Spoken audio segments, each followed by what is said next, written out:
Hello everybody, it's Foxy speaking and welcome to another episode of Foxy's Fun Inspirational Chats.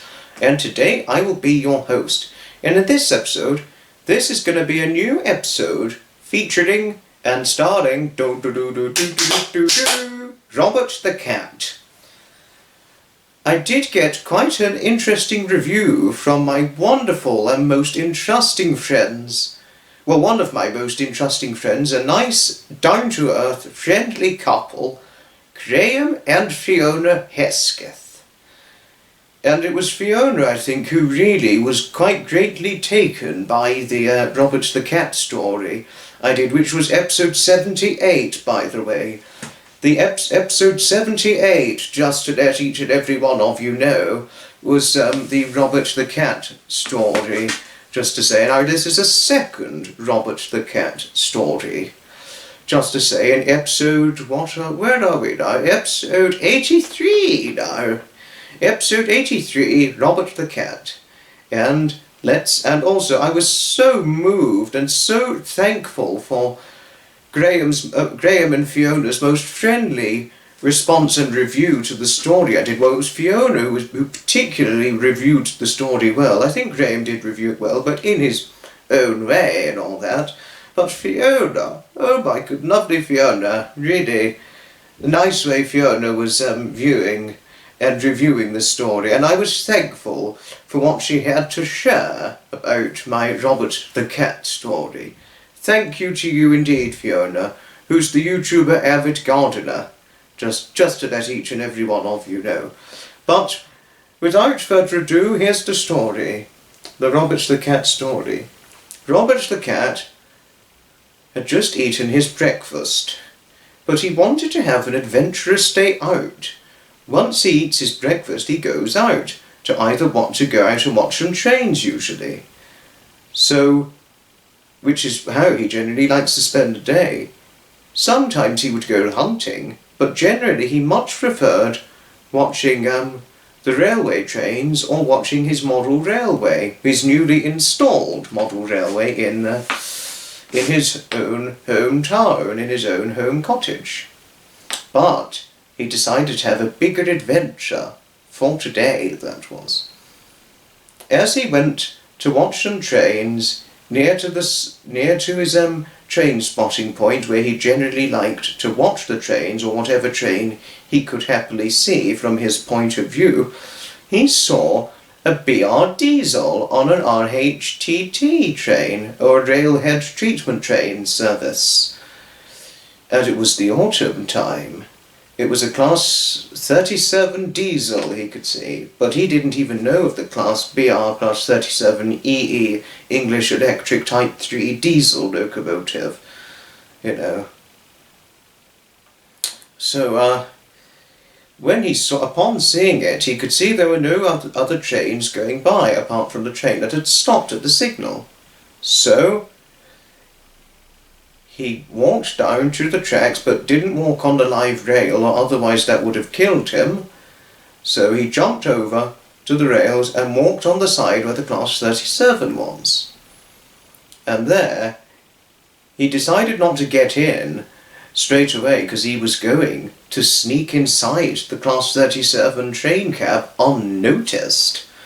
Once he saw the driver and the driving assistant step out of the train cab, he walked carefully and quietly over to the train, where there were some squirrels observing him, but they decided not to bother with his affair or his business.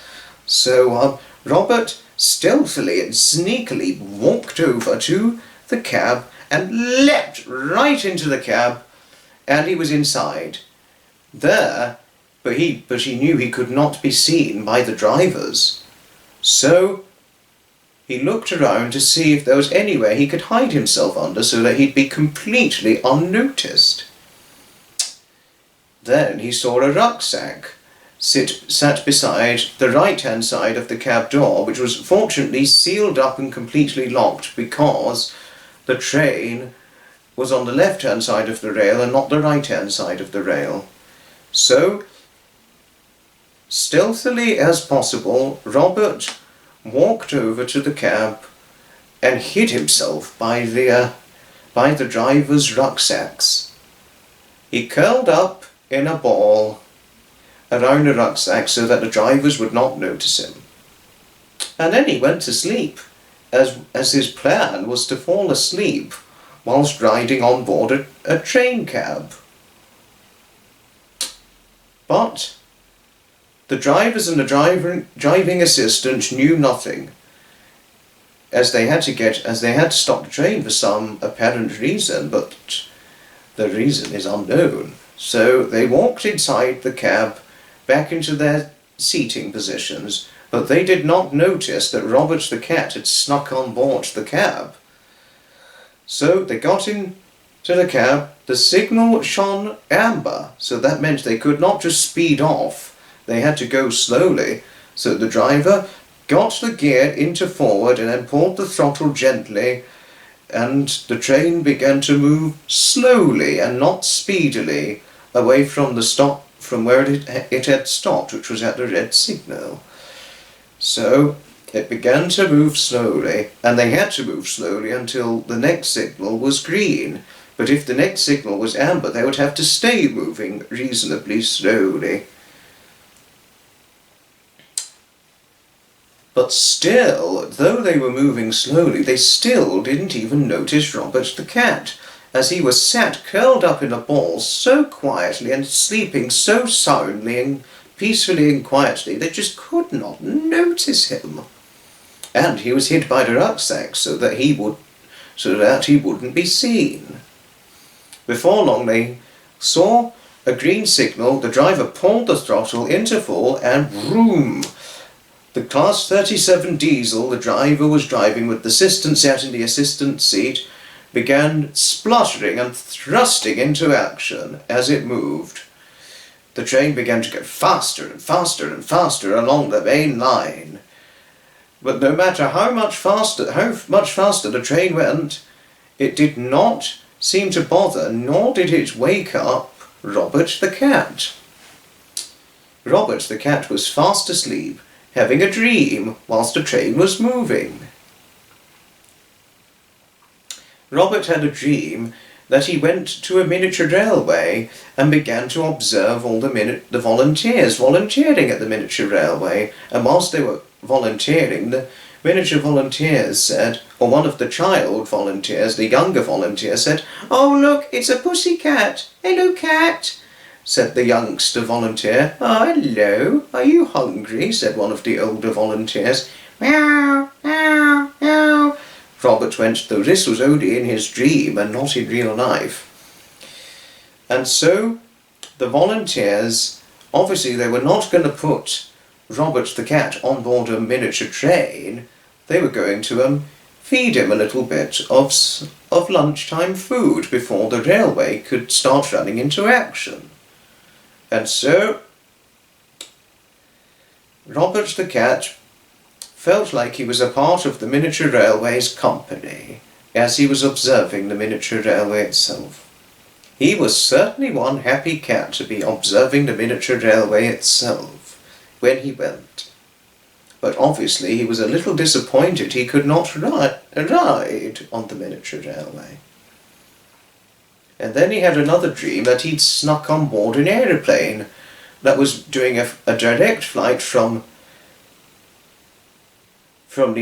one of his fairly near airports, or an airport located a great few miles from his and his owner's home residency, on a direct flight from the airport, not too far from his owner's home residency, direct from there to Tangier in Morocco. And there, once he got off the aeroplane, he was observing all the wonderful adventures of Tangier in Morocco. But obviously he was careful not to come back home with any dangerous diseases that were dangerous for cats to get. And so he was only going to make it short, his trip, his observations in Morocco, and Tangier, Morocco, that is. And once he decided it was time to go home, he would sneak on board the nearest flight back to England. Even if it didn't take him to his nearest airport, he'd always find a way to get back. home. He certainly had some crafty brilliance, but he was quite clever as to how to have an adventure, Robert the cat was. After a nice long dream, he was still dreaming and sleeping on the train, where he suddenly began to notice the train was slowing down. But it wouldn't startle him, he just began to wake up slowly. I think we're slowing down, Robert thought. And Robert was right, as the Class 37 diesels were rolling in to a siding, parked up with some other diesels like the Class 47s or the electro diesel Class 73s and those kinds of things, you know, or the Class 20 diesels and all that.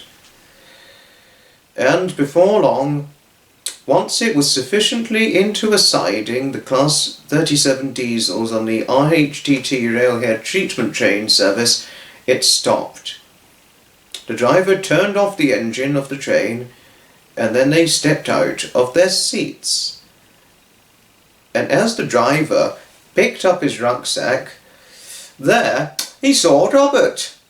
Robert immediately got up and looked at the driver and the driver's assistant and went, meow, meow. What the what? The driver said, absolutely surprised that there was a cat in the driver's cab. We didn't expect this, did we? Said the driver's assistant. No, we really didn't, but he's got a collar, this cat. But we can't just leave him in the cab, we've got to take him into the office.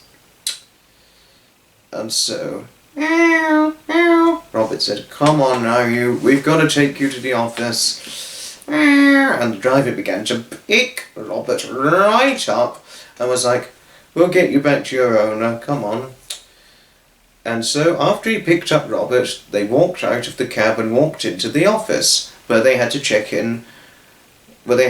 themselves in once they'd completed the RHTT railway service they were working on. As they entered the office, their manager was deeply surprised. What on earth is this? The manager said. How on earth did a cat get into the cab? I don't know. I really don't know where this cat came from, the driver and the driver's assistant asked. I didn't even notice it come in. Do you have a rough idea as to where he came from? The manager asked. No, sir, the driver said in response to the manager. Not at all. But however, he does have a collar, and the collar has a telephone number on it. I think that's the telephone number of his owners. Okay, the manager said, and he walked over to Robert. The driver passed Robert over to the manager. As the manager was holding Robert, he carefully looked at the telephone number on his collar. That's a telephone number, all right? I'm good. Right, you put me on the telephone and dial the number in, and I'll read it out to you. The manager said to the driver. Yes, sir. The driver said in response to his manager's request. So he put the phone number in the office telephone and picked up the telephone, and it began to dial the owners of Robert the cat. Robert wanted to be put down, and so the manager put Robert down, but he shut all windows and doors so that he wouldn't escape and get lost. But instead Robert just began to walk around the manager's office. Meanwhile, back at Robert the cat's home residency, the house landline telephone began to dial and began to ring. They heard a ringing sound, and as the ringing sound got louder and visibly clear, the owners of Robert the cat picked up the telephone. Hello, said Robert's owner. Oh, hi, said the manager. Your cat is stowed away on one of our trains running an RHTT service, the manager said, whilst on the telephone to Robert the cat's owners. Robert stowed away on a train? Robert Soder asked. Why, yes, the manager said. My two employees have just reported this to me. They didn't know how this could have happened. I don't know how he could have stowed away on board a train, Robert's owner said to the manager. That's so strange. Robert wouldn't have done something like this. I never could have thought he would stow away on board a railway train inside its cab. I never thought a cat could be that clever either, the manager said. But just to let you know, your cat is safe and sound, and we are going to transport him back to you at once, whenever possible. Oh, please do. Please transport him back as soon as you can. I definitely will. We'll see what I can do, really, the manager said. And what's your cat's name, by the way? The cat's name is Robert, said Robert's owner. Robert's the cat. Okay, well, we'll transport Robert back as soon as possible, the manager said. And so the manager got off the telephone and put it back down to where it was generally positioned. Okay, Robert, the manager said to Robert, we're going to transport you back home on the next service on its return journey. It's an IHTT service, and it'll be going back to your nearest station. These two will transport you back, but it's going to make a stop, luckily, at your nearest local station, and your owner's going to meet you there. Robert, although he could not talk or speak English, he just looked at the manager and responded with a polite meow. Though the manager believed he said okay. Wonderful, the manager said. Okay, man, you know what you have to do with Robert the cat. Yes? Come on, Robert.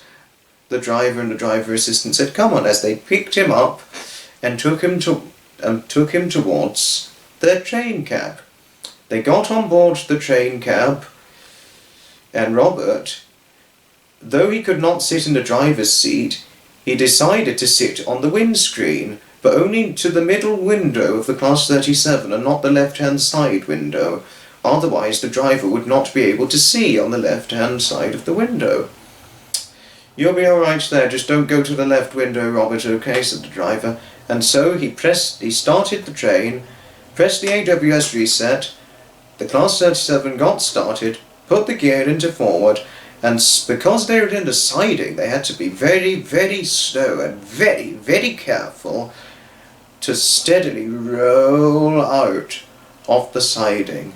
And so they carefully went out of the siding, steadily and carefully, and once they were on the right-hand side of the main line, on the left-hand side as opposed to the right, in the corrected zone, they saw a green signal, shining green, and throttle in full, and it was spluttering and thrusting into life the Class 37.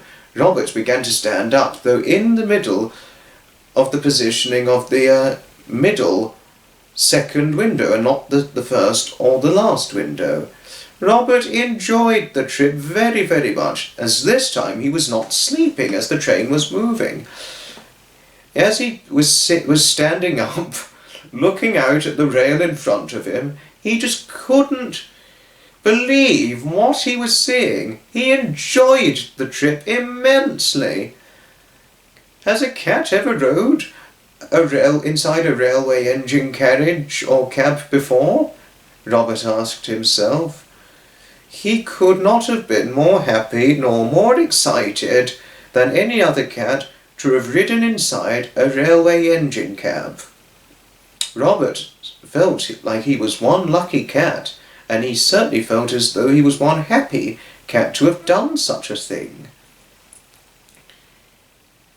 He and Robert really could not help and could not get enough of when from time to time the driver would toot the horn. He loved the sound of the toot toot horn of the train, or the toot toot horn of the train, whenever it needed to honk its horn, or honk honk when the train was in action on the main line.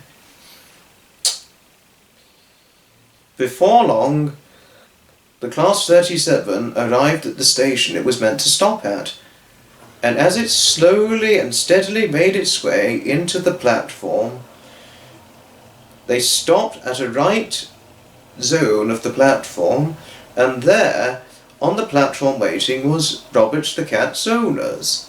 As the train stopped, Robert the cat's owners walked forward to the cab, and a cab door opened, and then one of the drivers stepped out. As they speedily walked towards the train, Robert the cat's owners, with Robert's cage in hand with one of them, both of Robert the cat's owners said, "Is Robert the cat here?" They asked, "Where is he?" The driver, well, it was the driving assistant who had opened the door. He smiled at the owners and said, "We've got him, and he's safe and sound," said Robert the cat, said the driving assistant. And the driving assistant stepped aside, or stepping to one side, the driver walked out, holding Robert the cat in his arms. "Here he is, madam," the driver said. "Robert!" said the female owner, who was the wife. But the husband had Robert's cage in his right hand. And so the driver passed Robert the cat over to his owner, and the wife, or one of Robert the cat's owners, held Robert in her arms and gave him a great big hug. "Oh, Robert, you're so safe," she said delightfully as she clenched Robert the cat in her arms tightly. Robert didn't mind cuddles, but he thought it was a little bit rough, the cuddle his owner was giving him. But though he understood why she was doing it to him, because she was deeply worried about him and thought something had happened to him. "Come along now, Robert," the husband said. "It's time to get you in your cage." And so Robert's owner, the wife, put Robert in the cage and shut the door so that he wouldn't run away or escape, because they were going to take him back home. Before long it was time for the train to leave, and the train did a toot-toot before it departed, and the driver and the driver's assistant gave a wave to Robert the cat's owners from the driver's cab window. Well, the train cab window, they gave a wave to Robert the cat's owners, and Robert the cat's owners gave a wave to the drivers in return as it toot-toot-toot-toot-toot-tooted out of the station and spluttered into action and left the railway station before long. The train was in the distance of the main line outside the station, and before long was out of sight. Robert the cat's owners took Robert the cat respectfully back home, and once they got inside back home, they opened the cage, and Robert ran out of the cage, up the stairs, and decided to watch the model railway. Robert the cat's owners noticed he'd gone to see the model railway. "You still want to watch some trains, Robert?" The husband asked Robert in a very surprised manner. "Meow, meow," Robert responded. "Okay then," the owner responded, and so he walked over to the model railway table and turned on the model railway set, and there the model railway itself began running into action. Robert loved watching the model railway in his home. He loved to watch the model railway, even if he had already gone out train spotting for a certain day or so. Robert was certainly one happy cat who not only had an adventure riding inside a railway train cab, but also, once he got back home, had the faithful opportunity to watch a model railway set running into action. The end. Thanks everybody indeed for watching. This is another Robert the Cat story, and Fiona and Graham, if you two are watching, particularly Fiona, I want to thank both of you. Well, Fiona particularly I want to thank for your friendly comments of courteous sincerity regarding the first Robert the Cat story I did.